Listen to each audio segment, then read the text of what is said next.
Let's cross into Sydney now and catch up with Sydney City Councillor Christine Forster, fresh on the back of your book launch, Christine. Congratulations. We'll get to that in a moment. But first up, we had a legal protest in Sydney streets last weekend. There was a challenge against it and an appeal. So when it went ahead, it was legal. But if there's a protest there this Saturday, it will be illegal. What will the council and police authorities do to prevent the protest?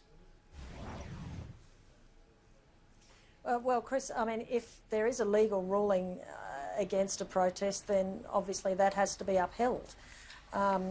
If the authorities say that a protest can go ahead, it should go ahead under the strict social distancing measures that we're all trying to abide by. You know, this is the reason why we can't gather together to celebrate birthdays or go to the footy or go to a concert or the theatre because we're all observing these strict social distancing measures.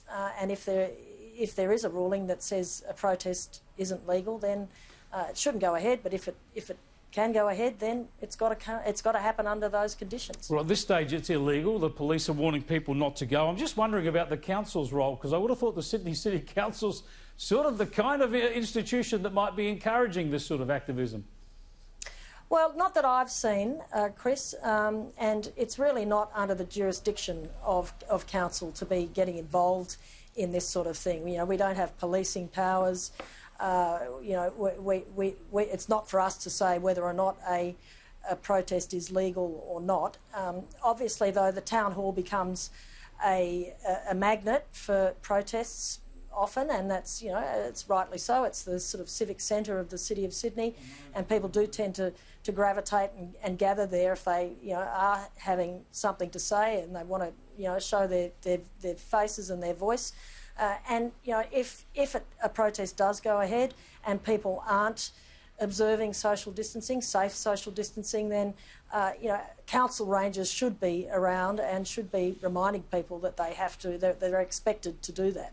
All right, well, we'll see what unfolds, because a lot of people understandably indignant that some people have flouted these rules that the rest of us have had to obey. Let's get to your book launch today. A fascinating look into your political career, of course in council, but you've been a leading advocate for same-sex marriage. You're now married to Virginia yourself, but you've been at the forefront of this debate. So this book looks at a lot of your speeches and writing about that issue, that bit of Australian social history.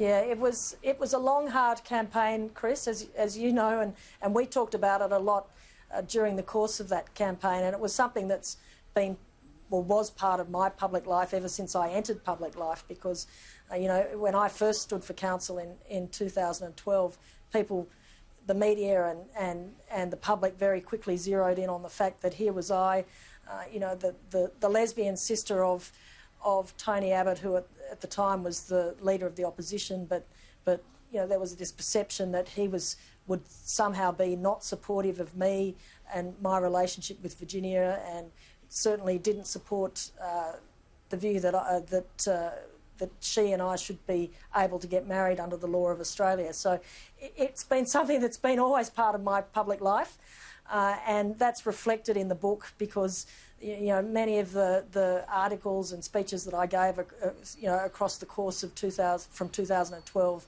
right through to after 2017, when the law was passed, focus on that roller coaster ride that was that very difficult and emotionally draining campaign that was played out in the public eye.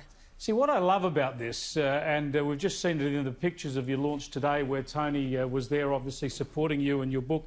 I love what this says about civil discourse. There's so much polarisation and hatred in political and social debate these days, and a few issues are as emotive as the issue of same-sex marriage. You and Tony are polar opposites in that debate, and it just shows how people who are intelligent and committed can have wildly divergent views yet still have a civil relationship, still have friendliness and engage in debate. Yeah, that's exactly right, Chris. And you know, as I reflect back on that period and the course of the campaign, I think it was something that was really a positive thing, that Tony and I were able to sort of model I guess, to the rest of the country, that here was a family that was, fundamentally divided in their opinion over a very important issue, and an issue that the whole nation was discussing at the time. But despite that fundamental difference, we were able to conduct our discussion in public, but do it with great respect for each other, without vitriol, and in the full knowledge that at the end of the day, whatever the outcome to the campaign was, that we would remain siblings, we would remain, our relationship would transcend the political discussion, and that life would go on in a harmonious way and our relationship would survive. And I think that was an important signal, I think, that hopefully that other people saw within my family, and hopefully it was an influence to some other families around the country at the time, sort of saying to themselves, well, OK, we might disagree on this, but let's make sure we put it aside and we hang in together and get on with life, whatever the outcome is. Exactly. It is a model for that sort of debate. Let's just have a look at some of the foreword that Tony wrote for your book. He's contributed to the front of the book, and we've got a section of that here for you. I just need for that to come up on screen. He says, "For me, these speeches and opinion pieces show a fine civic politician striving to make a difference. After all, politics should always have a practical point. It should never degenerate into merely striking a pose or demonising the other side." That reflects on what we were just talking about. "As someone who has never known what it's like to be in a minority group," says Tony Abbott, "I can hardly quibble that she's sometimes too focused on things like sexual identity." It is so typical of Tony Abbott. He agrees to write a foreword for your book, but he has a little dig along the way. Yeah, look, Chris, as I said today, I think, really Tony has set the bar. If there is such a genre, he has set the bar for sibling-to-sibling critique with that forward today.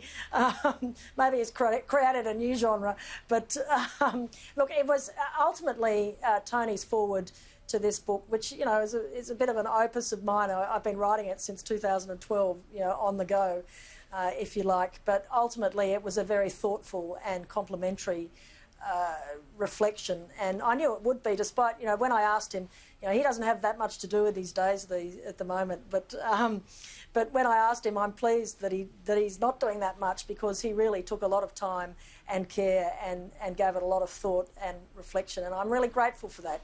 He's an amazing fellow. I say that in all honesty, despite the fact that we're related. He's an amazing man. He's a great Australian. And I'm flattered, to be honest, that he's taken the time to read this book. He, like me, is an absolute fan of this great city that we live in, and I'm thrilled that he's taken the time to read the book and to reflect on it in such a nice way. Great stuff, Christine. Good luck with the book. Thanks very much, Chris.